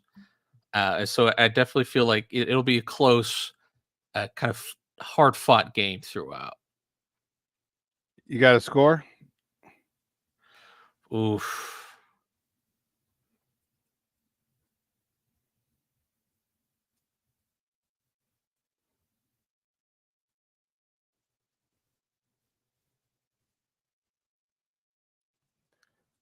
AJ, we didn't hear it. You have to repeat that. Oh, I think I'm gonna go with the Rams going. Let's go 24-20, 21, 24-21. Let's go with that. Oh, a field goal. Okay. Yeah. Yeah. Right. The spread is only 3. I think right now I think that is kind of I think it'll be a close game throughout. I had it a little different. I had I can't think of. Hold on, I'll find it. I had the Rams winning. That I know, but it was a little wider. I'm really concerned right now with the Bears. Really concerned. There you go. There's 1-1. Really concerned with the play calling. Really concerned with a lot of things. And so here's what I had. I had Rams 34-21. Ooh. Wow. I think I'm concerned that my offense is going to or my offense is going to leave our defense out to dry again. I think they're going to tire them out because they're going to be on the field for so long. I think at the end of the game, they might end up scoring a tutty or two in the fourth quarter. That's what I'm thinking. I think our Bears go down 1-3 for the season, which sucks. In my opinion. I am kind of optimistic just because I think Caleb Williams is like starting to figure it out. And again, the Rams defense is really susceptible. And I think having Keenan Allen back is a huge difference maker as well. That could be. Hey, from your lips to God's ears. I hope it plays out that way. I'm not. I will agree that Caleb has gotten better. 360 yards passing last week. We knew he could play. It's not like that was never in question. It's just how soon would he be able to get up to speed, the NFL speed. Again, I don't want him throwing 52 freaking times again. Right. But I just think that they keep. I think because you don't have a great run game, do you? Yeah, the Rams haven't been able to get kind of the same productivity, that they were last year with Kyron. It's just kind of tough sledding with the offensive line injuries they've had. Well, I'll tell you what, I just think that somehow I have a bad feeling about this week. I just have a bad feeling that for whatever reason that this Rams team starts to run the ball on us, and that's going to be an issue. Probably the first half. Second half, I don't think they'll be able to run the ball. I think they can do a lot of damage in the first half because we do make good adjustments at halftime. But I just don't have confidence in this coaching staff right now, and they need to prove me wrong. So anyway, AJ, great stuff, buddy. I appreciate it. Do me a favor though, let everybody know where they can find you and your work online. Yeah, so my Twitter.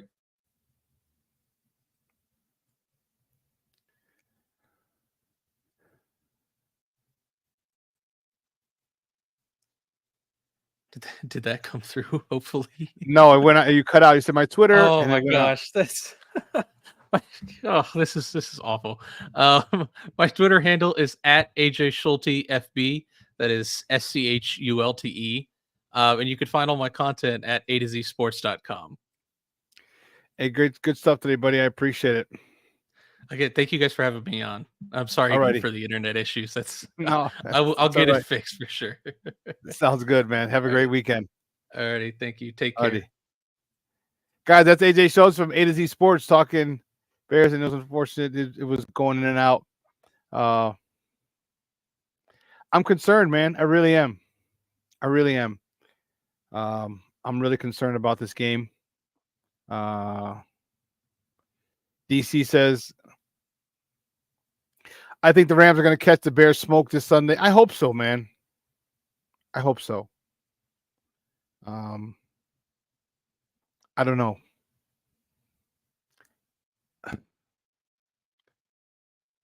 I'm starting to have more and more concerns with Eberflus as a head coach.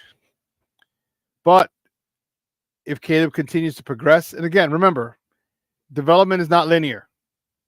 So we can't say, okay, well, he should have 400 yards this week. It's not linear. All right.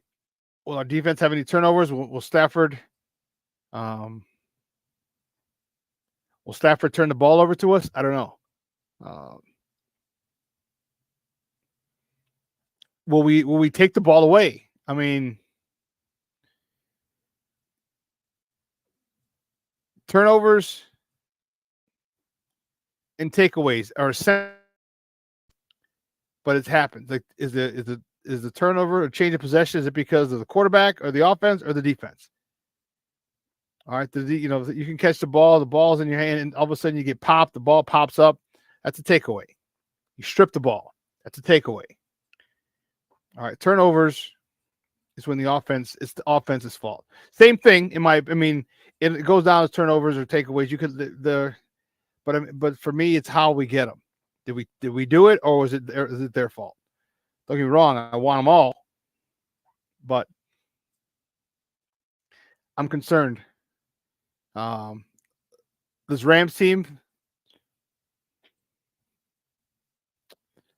yeah. This Rams team is a one to see. For whatever reason, we've always had problems with them. I don't know. It just seems like we have a problem with this Rams team, and again, is Sean McVay riding off the high from last week? I don't know. But AJ also made a good point. Like, now it was a high game for them. So this could be a letdown game for them as well. And I wouldn't be surprised if it is a letdown game. All right, you have a big emotional win over your division rival, a Super Bowl favorite, and you have a big win over them. Man.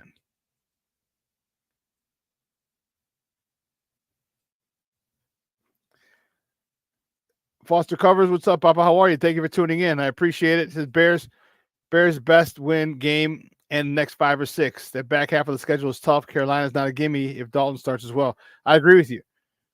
That's a great point.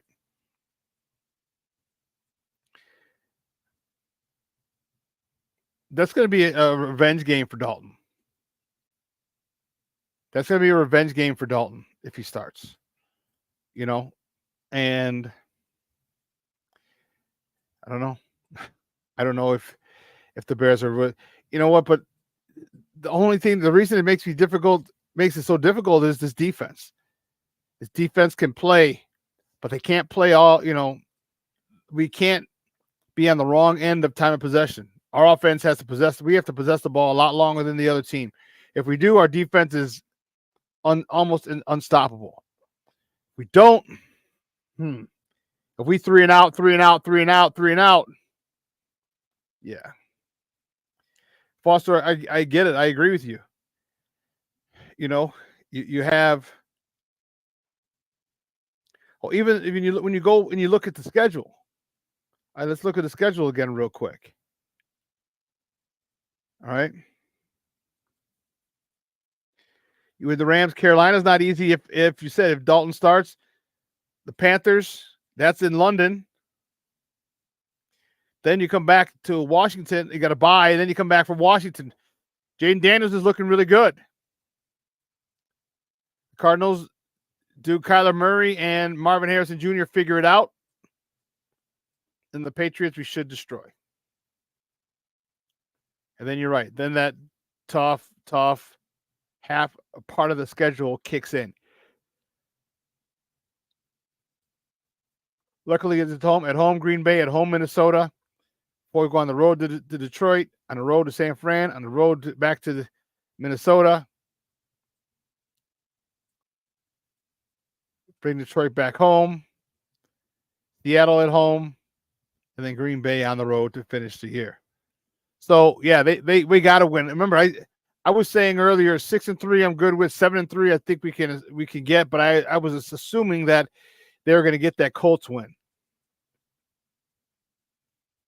I was assuming they're going to get that Colts win, and they didn't. So they have to win one of these other games that maybe and maybe they have to win Sunday. Just period.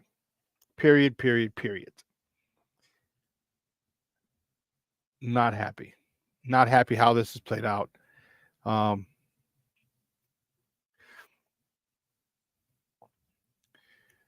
One of the things that I'm looking forward to, I want to see how they start. Okay. How they start and how they maintain. All right. Don't let me have us going before changes are made. I need this team coming out firing on all cylinders. I need this team ready to go at kickoff. All right. Coach Eberflus has to have these boys ready to roll. They have to be ready to roll. And if not, it's a scathing indictment on Eberflus. Scathing indictment.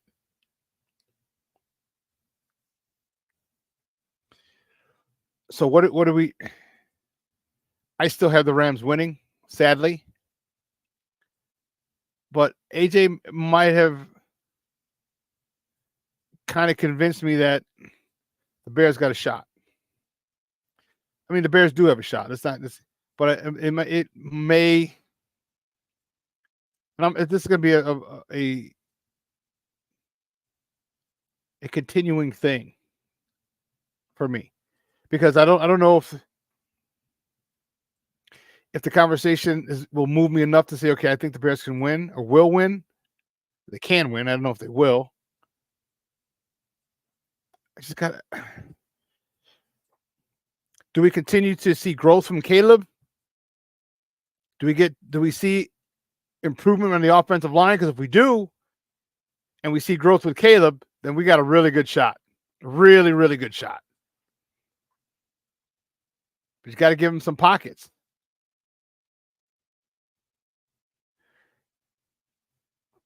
DC says, but look, we lost non-conference game. That's a good thing, in my opinion. Yeah, it is. Good as not NFC games.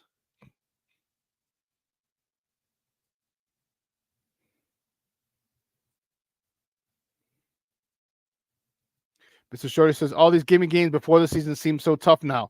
Yeah, and that's the reason it's so difficult for to come up with a prediction as far as wins. Remember, because we don't know every team changes every year. Every year. They don't have the same, they have new members, new rosters. Okay. Mr. Shorty says, Bears game 1, 148 yards. Game 2, 200 yards, 205. Game 3, 426. The team is progressing on offense, even though the running game has digressed. Yeah, I could give you that. I can give you that. I just think that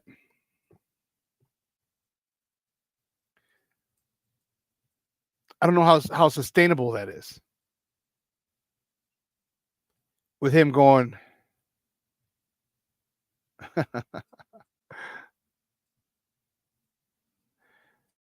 Glenn really brought me down last night with his complete and utter logic.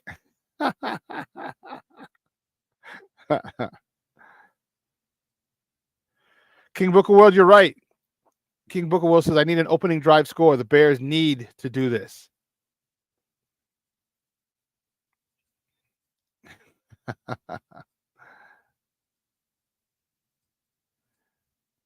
Cornelia says, why are people saying that Caleb is struggling? Caleb is going through what every rookie goes through, and he's going through it better than most. It could be this could be the reason why and depending on who you listen to, is he's missing reads, he's doing, and let's not get it twisted. The kid is unbelievably talented. Let's not get that twisted. The kid can play some quarterback.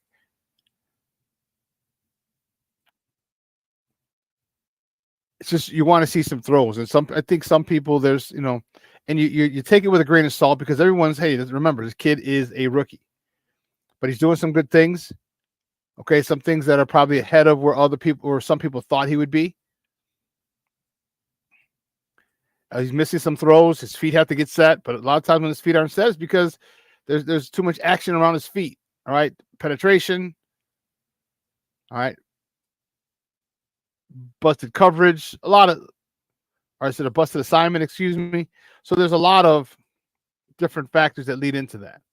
He's got to stay strong, get his fundamentals down, and he's got to hit some of these open passes. More of these open passes. Those have to be gimmies. I think that's what people are talking about.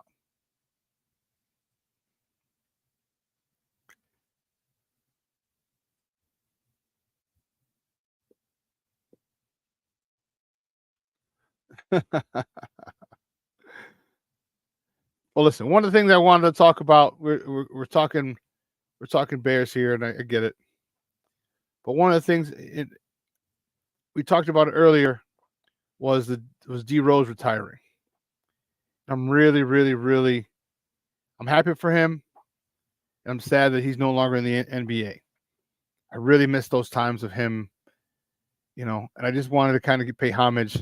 Got a little video that I want to share, and this will bring back some memories for all of us. This I can get.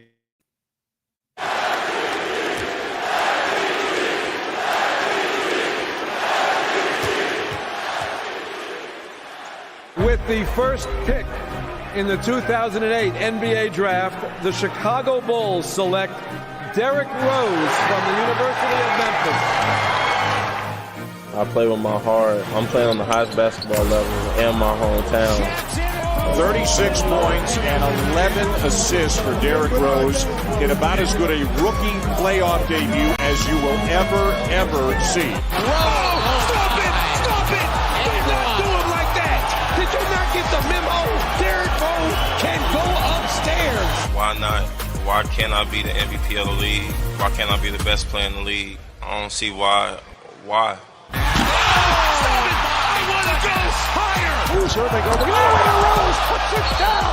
I'm gonna thank my mom.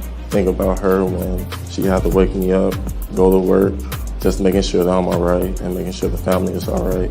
Those are hard days. My days shouldn't be hard because I love doing what I'm doing, and that's playing basketball. What a move by Rose! Oh! Yes, and it counts!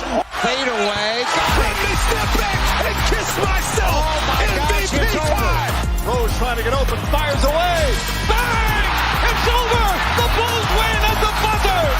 It still is a madhouse on Madison as Derrick Rose nails the three.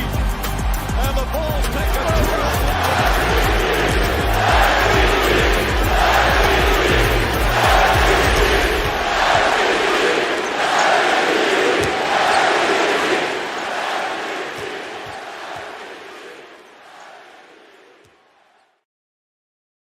Man, I don't know about you, but that just gave me chills. That gave me chills. I had to play it. I wanted to. Man, D Rose. And it, God, that gave me chills. Wow. Mr. Shorty says, damn it, the greatness that should have been. Freaking injuries. Yeah. King Book of World says, D Rose, period.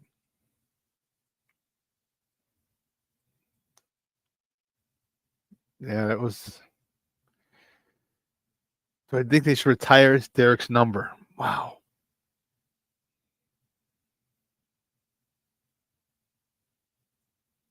I don't know.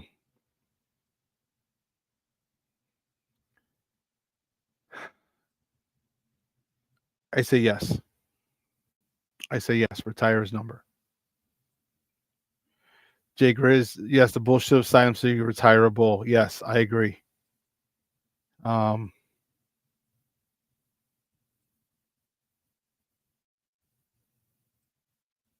D Rose brought the excitement back to the Bulls. He will always be one of the Bulls' all-time greats. Yes, he will. Jay Grizz said, making the hairs on the back of my neck stand up. Man.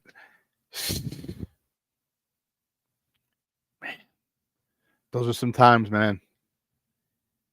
Derek Carr says, whoa. Wow.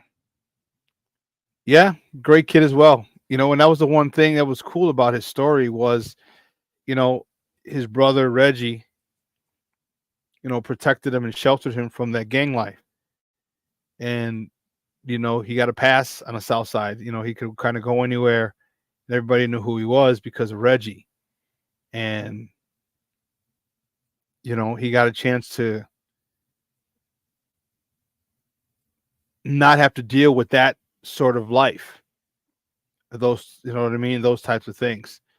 Yeah. Jay Grizz, I hear you, dog. I hear you. That hurts.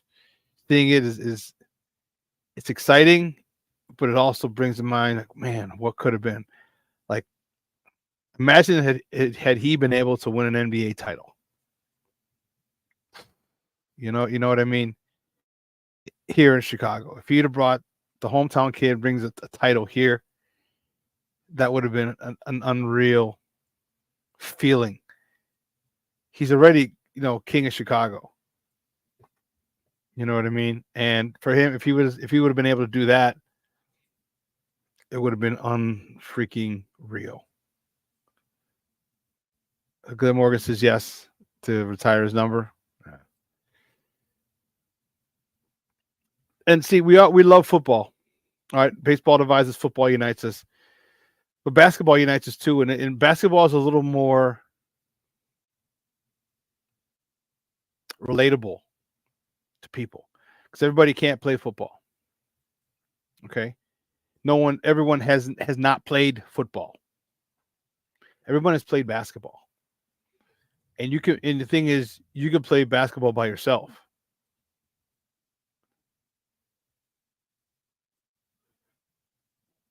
You can play basketball by yourself, and you can, you know, go through the moves, fake, go one way, practice, spin between your legs, behind the back, all this stuff, fade away, 3, 2, 1. You know, you can do all that. And I think that's what one of the reasons that D Rose was, and also D Rose wasn't huge. All right, D Rose is 6'3". All right, you get 6'5", 6'6", and anything taller, that's kind of like not really relatable because most people aren't 6'3" or tall, or 6'4", 6'5", 6'7", 7 feet. You know what I mean? Why do you think Steph Curry is so relatable? 1, he's a great player. 2, his personality. But 3, he's not huge. I've met Steph when I was working at the Under Armour store. Just a nice guy. He's not larger than life. Like if Steph wasn't Steph, he could easily maneuver through life without anyone batting an eye. But when you're 6'6", people look at you whether, oh damn, does he play ball? You know what I mean? It's that type of thing. And Derek was only 6'3". You see a lot of 6'3" guys. Okay.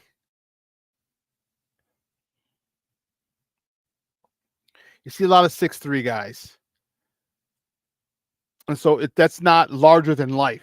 It's not Shaq walking in the door. All right. And yeah, DC, football, baseball, and hockey uniforms cost. All right, basketball doesn't. They don't cost as much. I don't know, Jay Grizz. I don't know. You heard Pat the Designer make a great point yesterday about Chicago basketball players and bad knees and injuries. He said most Chicago ball players play too much basketball outdoors on the concrete. Yeah, I don't know if they did that. Because once you're identified as a star or as a potential star, you're no longer on the street. All right, you're on an AAU team. AAU won't let you play on the street. So maybe way back in the day, yeah, before AAU started, okay, I might be able to go with that one. But AAU teams, and that was right around the growth of it, of the explosion of it with the Mac Irvin fire. Because Mac Irvin fire has been around for years.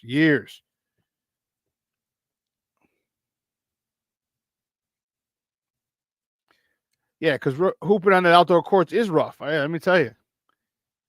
I mean, I remember we used to do that in high school all the time. We used to go to McKinley Park. Actually, that was high school. We go to McKinley Park on 39th and Western. A few blocks east on 39th, because the park goes from 39th and Western east and a little north.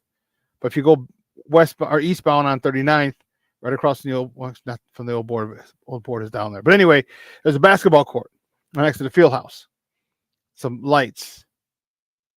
And we would go out, and I'll never forget the one time we went out. It was some of my guys from high school. One of my boys played with me on the bat. He played varsity. I didn't play varsity. I stopped playing. I don't think I would have made it either. I was just too short.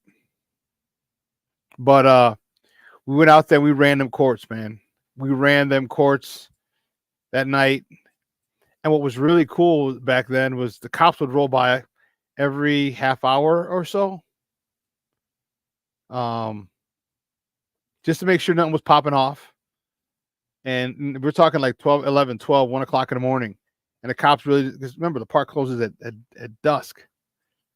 But the fact that we were out there, and there was good 30 people out there, 25, 30 people out there.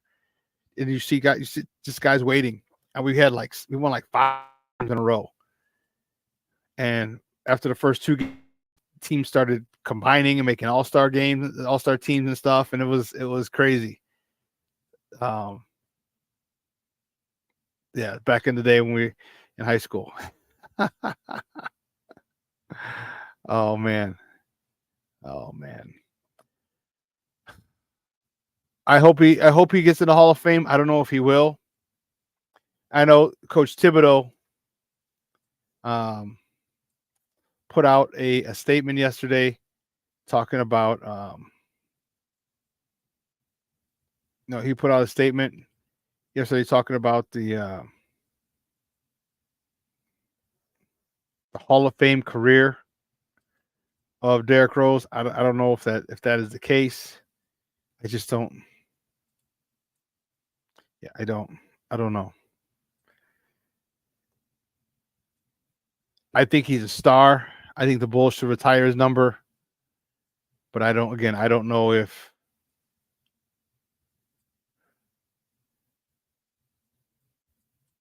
here's what Tom Thibodeau said. Congratulations to Derrick on a Hall of Fame career. Not only was he a great player, which I saw in the eyes of his opponents, he was an even better person, teammate, husband, and father. The true measure of a man is how well he handles adversity. Nobody did it better. Through it all, from the pressure of playing in his home city to being the youngest MVP in NBA history through injuries in 3 consecutive seasons, he stood tall, never retreated, and never relented, and always came back. It's inspiring to watch him grow and push forward no matter what. He is and always will be a very special person. I will cherish our many fond memories together and look forward to watching his next chapter. I know it will be great. I wish him the very best in his retirement, Tom Thibodeau. Remember, he coached him in New York as well.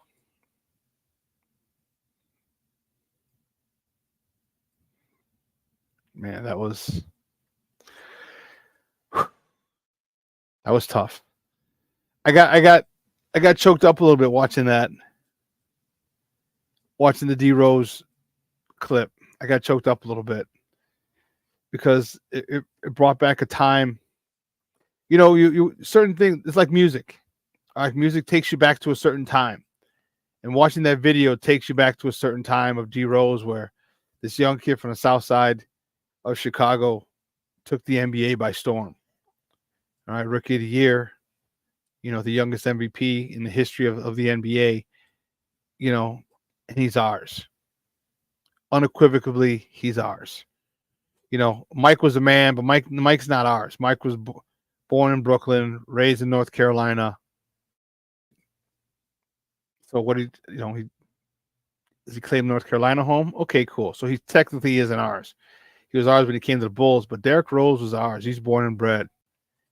And to have one of our own, as many haters as there are, no one, I don't really think I've ever heard anyone hate on Derrick Rose.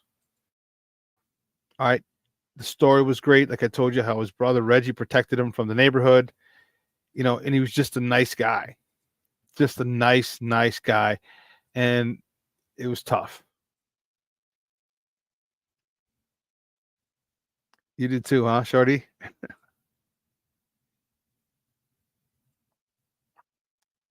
He's all ours. So, yeah. That's why it brought back such emotions for me and for Shorty, and I'm sure other people in the chat too. Watching one of our own grow. You know what I mean? And he didn't have any enemies. Like I still don't like Isaiah and he never played for the Bulls either, too. But from the Pistons days, so I still have an issue with Isaiah. I don't have an issue with Mark Aguirre, or anyone else like Antoine Walker. I love Antoine Walker. I think he's a great dude. But Derrick Rose is special, something special. And I don't know if Chicago will ever have another athlete like that. Because it was every night was showtime. Every night was showtime.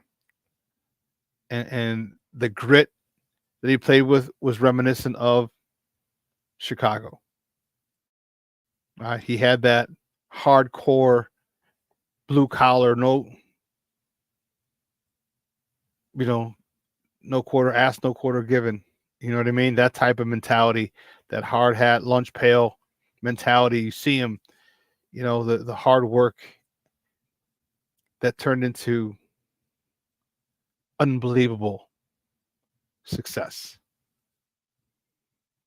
So, listen, guys, 2 hours is come and gone. I want to thank my guest, Emilio Bucks from the Chicago Clubhouse podcast, Chicago Clubhouse Network, and also the Plunk podcast, and also AJ Schulte from A to Z Sports coming on talking Rams Bears with us. Fired up this weekend. Bears host the Rams. It's going to be a great matchup. I'm hoping the Bears can pull it out. I really can. The Rams are beat up, and they're also coming off a very emotional win. Very emotional win. Do they have a letdown? It's prime for it. Plank, it was quick, man. Holy cow, that went fast like a Mother Hubbard. Let me tell you, that went really fast. But listen, guys, have a phenomenal weekend. It's going to be nice and cool. It's 70 degrees now here in Chicago. If you're in Chicagoland area, it's going to be nice and cool. More closer to the average temperature that it should be at this time of year. So it's fall. Fall is here. Have a nice little pullover, all right, or a sweatshirt or a hoodie in the evening. And do me a favor. Let your loved ones know you love them. All right. The finality of death is unforgiving. Let me tell you. All right, guys, bear down. And we will see you on Monday. I'll see if Jason's coming on Monday. We'll probably have Jason on Wednesday. We're going to talk more Sky. This show will be re-aired today. It's tonight at 6 o'clock. So if you missed it, you want to check it out again, 6 o'clock on Sports Zone Chicago's YouTube channel. All right. So for everyone here in the chat and everyone here at Sports Zone Chicago, I'm your boy, the SuperBack, Shawn Sierra. Guys, have a phenomenal weekend. All right. Bears host the Rams. Bear the freak down. Your boy is out. Oh, by the way, let's go White Sox. 3 wins. 3 more wins. Shut everybody up. Your boy, I'm out.